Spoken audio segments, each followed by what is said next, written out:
sunk in. You have to sunk in 3 landslide before you can go up.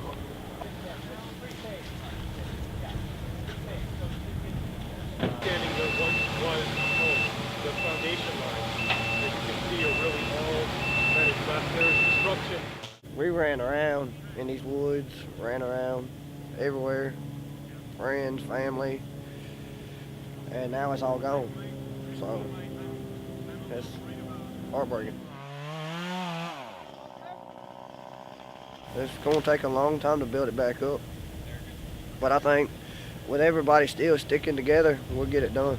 It looks like a bomb went off. I mean, this is just a big crater right there. Like, it used to be nothing but trees and houses. They say everything happens for a reason. I'm a firm believer in that.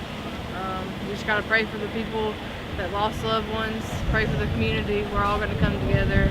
We're gonna make this better. It's gonna take a while.